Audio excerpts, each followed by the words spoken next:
Kia ora. Welcome to today's session where we're going to be looking at Dinosaur Loops and Activity Support Lesson 1 in the teaching module. We're going to be looking at inputs and outputs of technological systems and how those connect to digital devices. So, like I said, in lesson 1, there are some different examples of inputs and outputs, and to support that, we have different activities available too. One of them is in the Dinosaur Loops Teacher's Guide, which you can download directly from the portal. And towards the back of the book, you will find that there is a section which is looking directly at inputs and outputs. So there is an information page, as you can see here on page 60, and it explores once again what a digital device is and looking at hardware. And then it's also looking at hardware versus software, so understanding the difference between the two. Then what we do is we actually look at these as systems, as technological systems, and the key things we're going to be exploring are inputs and outputs of those systems. So there are a few different activities in the booklet itself which actually explore different types of digital hardware, and the students can identify them, they can explain what it does and try to identify whether they are inputs or outputs or maybe even both of a technological system. In some cases they may be neither, depending on what the actual image is. And as you can see, there are a range of images with the answers in here as well. So there's a couple of different activities that students can work through in terms of digital inputs and outputs. For some further activities, you can actually explore some other types of devices. The first thing could be actually just taking any kind of device, which is a technological system. So it doesn't necessarily have to be a digital device as such. So one example of this obviously is the torch. And if you've got some torches, students can break these apart. They can actually explore the inputs and outputs. Yeah, so when obviously you take them apart, you've got the different components in there. We've got the light bulb, obviously. We know that it's not going to work without the battery supply. And we can have a look inside and see how it's all going to connect and see how it works. So actually having something like this that the students can take to pieces actually really helps them to understand how a system can work.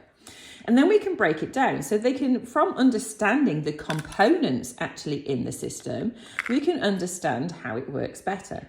So the students will say, well, how does it work? Well, they can explain that normally when you press the button, it connects the electricity, the electrical circuit, and it takes the power straight through to the bulb. Yeah, so it makes a connection, it makes a full circuit, enabling the light to light up.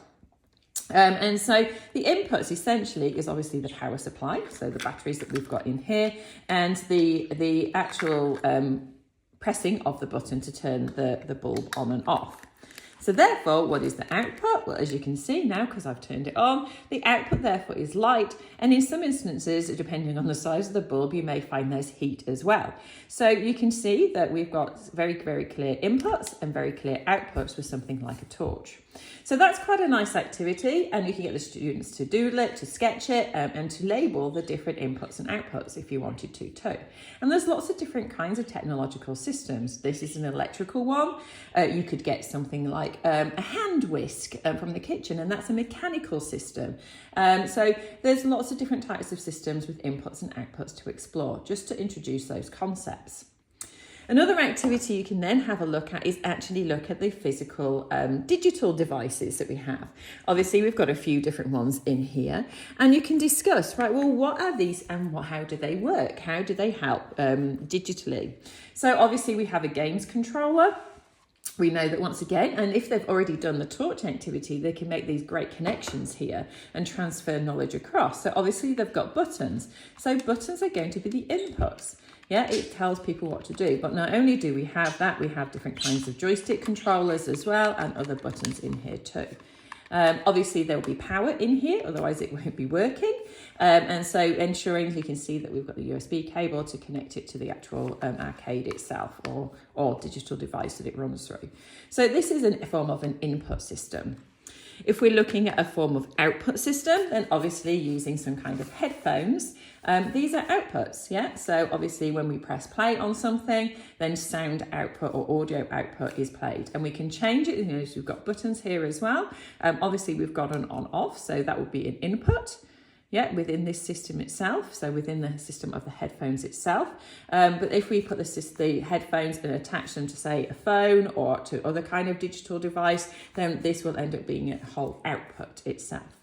Okay, so that's looking at a digital device that's purely an output when it comes to use in a whole system. And then you have something like a mobile phone. Now, a mobile phone can be a mixture of all. It has inputs, because we've got the screen, we've got a touch screen, we can press the buttons, we've got apps to identify, we've got on-off switches, we've got all those different kinds of things. We've got power that comes into it. So they're all different kinds of inputs. Obviously, outputs that we have from a phone is obviously the screen that will light up. There may be audio, there may be visual, there may be animation. Sometimes, obviously, you have vibrate, if you've got a phone on silent, so the phone can vibrate and move as well. And normally you can have heat as an output because, of course, it's running through electricity as well. So from here, some devices can be both inputs and outputs at the same time. So have a look and get students to explore different kinds of devices that are actually out there and explore the inputs and outputs of those systems.